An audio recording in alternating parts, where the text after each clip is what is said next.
Arrow Season 2, Episode 13, titled Heir to the Demon. Now, this episode I was really excited for because, of course, Sarah's coming back, so it meant, for one, we got Black Canary, and two, whenever she's in it, it means, they're going to put in the League of Assassins, and they did in this episode, and they put in, Ra's al Ghul's daughter, or Ra's al Ghul, because they say it different ways sometimes, but they had his daughter in it, and, in the beginning of this episode, when she goes to the airport, she like kills off all those guys, or she at least beats them all up. I thought that was just really cool. And then she comes in, and we find out that she and Sarah were actually together, and that she's not there to actually kill Sarah. She's just there to kind of bring her back. At least she wants to bring her back. And obviously if Sarah says no, then she'll do what she has to. But that really caught me off guard because of course all I was thinking was she's gonna she's there to kill Sarah off because she betrayed the League pretty much. She ran off, and you don't really run off from the League. And, when she was there and she was holding the knife, I figured she wasn't going to kill her because, it was the beginning of the episode, and of course she wouldn't die. But I was just like, if she kisses her, and then she kissed her, and I was just like, what is going on right now? Because that's, it just completely threw me off. It's not what I was expecting in the slightest, but it was great to see that sort of twist in the show where it was like, she didn't come back to kill her. She came back, basically to get back someone she loved. And, Sarah was like, of course I loved you, but I can't do that because I can't, stand the killing and stuff. And it was just a really good episode. It was a very emotional episode actually. And, it was all revolving around Sarah, of course, and, her as well as her family, both in the past and in the present. And that was another thing that was really good about this episode was that the flashbacks we got in this was kind of the other side of what happened when Sarah and Oliver went on the Queen's Gambit, and it's what happened to Sarah's family rather than what happened to Oliver when he was on the boat, or what happened when he eventually ran into Sarah. It was what happened to Sarah's family. How did they react to it? At least Laurel and her dad. And I thought it was really good. They're talking and stuff, and then they find out the Queen Gambit's gone, and of course they're dealing with these troubles because Oliver's gone, and Laura was obviously with them. And at the very end of the episode, they find out, that's when Moira comes in and she says, Sarah was on the boat with him, and so she's dead too. And it was really good to have that contrast because it just went right along like the scene before that, where finally Sarah's kind of had, she was kind of forced to reveal to her mother that she was alive, and of course Laurel found out too, and Laurel was just angry, and it made me think, like of course they're talking and stuff, and the first thing you see is actually Laurel like looking at the wine bottle, and you hear them kind of off in the background, and that scene with her being really mad at Sarah and blaming her for like every problem they've had, like her parents getting divorced, and just all the crap that they've dealt with. That scene made me think like she might be the first person, if it does end up happening, she could really be the first person who would die from just a normal life death instead of like a crazy over the top comic type of thing. She could literally just die from substance abuse, like alcoholism, because I mean not just because her father dealt with it, but because she clearly deals with it, and she, whenever she goes through a really rough patch, it's either actual substance abuse through drugs like she did, I think it was in the last episode when she was taking the drugs, or it's through alcohol. And I just thought this is that's a very dangerous path, and it's been seen many times in the series so far. And I just think I doubt they would do it because she's one of the main characters, but they could easily make it where this does cause her to die somehow, where she's drunk, or something happens and she ends up dying. Like it could be like a car accident or something like that, and it would really just fit in the story. It would be really sad, but they could make an actual sort of a real life scenario type of death for her character if they decided to do that, which I doubt they will. But it just made me think they easily could, because every time she has a problem, she kind of goes straight to the bottle, because her problems aren't little things she can fix. They're just big problems.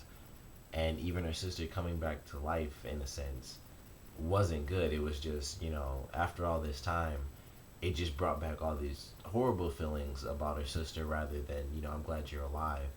It's just all the bad stuff came back instead of, all the good stuff. But I thought it was a good scene. And, with Sarah, revealing the fact that she's alive to her mother and Laurel now, I'm really excited to see how that plays out throughout the rest of the season and the rest of the series, as long as she doesn't leave, which I really hope she doesn't, because especially at the end where she mentions, like, one thing I've learned is that, I'm home now, so I think she'll be one of the main characters and she'll be in the series a lot, so that's cool. And also her kind of being with Oliver, I don't know how in the world that's gonna play out, because I don't think she'll do that to Laurel to actually, tell her. But I think if they do actually stick together, then they'll kind of hide it for a long time, and that'll kind of just go along with Oliver sort of hiding the fact that he now knows that Thea isn't his actual sister, and that he's, basically separated himself from his mother. And I thought that was a great scene when he found out about that. I can't think of his name, but his mother's ex-husband, he's introducing her and stuff, or he's about to introduce, Oliver, and they kind of take the focus back, and then, Oliver comes in the focus, and he's the only person who's not staring, up at the podium, and you just see his face, and of course they don't actually show the scene where Felicity tells him, but you can just see it on his face, and I wasn't 100% sure, because I thought, maybe she didn't, or maybe she did, maybe she didn't, and she could have just made something up, or maybe he was just, thinking, maybe it's this, maybe it's that, and so it was kind of, he was getting in his own head, possibly, but, you could tell, like, she did tell him, and he was kind of at a loss for a second, but he gained it back, and, he introduced his mother, and then he said something to her, of course, it was probably like, I have to talk to you, or we need to talk, or something like that, but now he knows that, Thea isn't really his sister, and I'm really excited just to see, how that plays out, the dynamic between him and his mother. But this episode just, it added so much. The League of Assassins let Sara go, or at least Roz's daughter did, so I don't know what sort of crazy implications that might have. I'm sure they'll end up coming back, because he won't really want to let her go, so we'll have to see how that plays out. But Sara for now has been let go. She's with Oliver. Oliver knows about Thea, and Laurel's just continuing down a really bad path. So I'm curious to see how everything plays out. And of course, and I think they've done this for maybe the last 4 or 5 episodes, but the last couple of minutes, Slade has continually been coming into the episode, and at least in the present tense. In the past he'll be all throughout the episode maybe, but as far as present time goes, Slade, for the last couple of episodes, he gets dropped in at the very last minute, and it's like, it's generally him and Sebastian.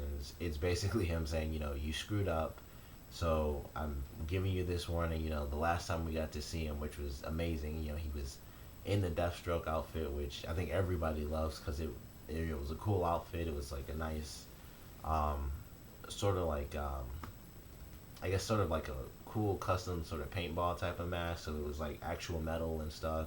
It had one side was completely smooth, and it had the little slits in it, and just the whole thing looked really amazing. And then in this one, he's watching the TV, and Moira's running. He's like, I told you not to underestimate her. And then Sebastian says, what do you want me to do? And Slade's just like, nothing, I'll take care of it myself.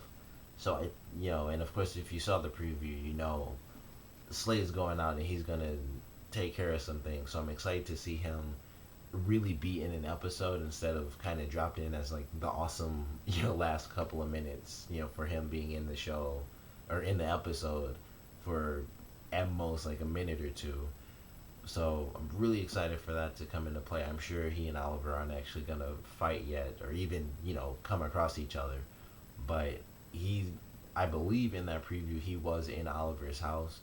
So I am really excited to see who he does end up running into, if he runs into anyone, and I hope he does, just because I want some interaction between him and someone from Oliver's family, where he threatens somebody, even though they have no idea who he is.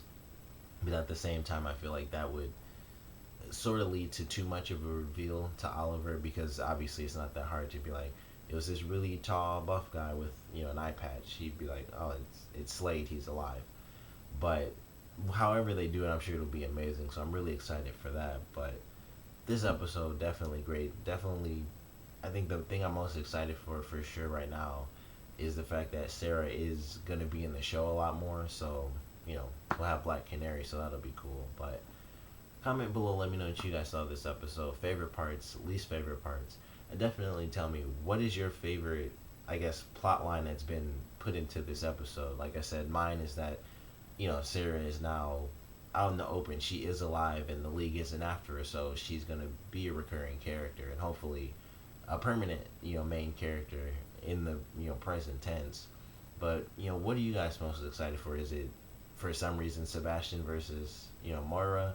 Is it, how Thea's gonna find out that she is actually, you know, her father isn't really her father, or just any of the other lines that have been put into this episode. So comment below, let me know, and thanks for watching.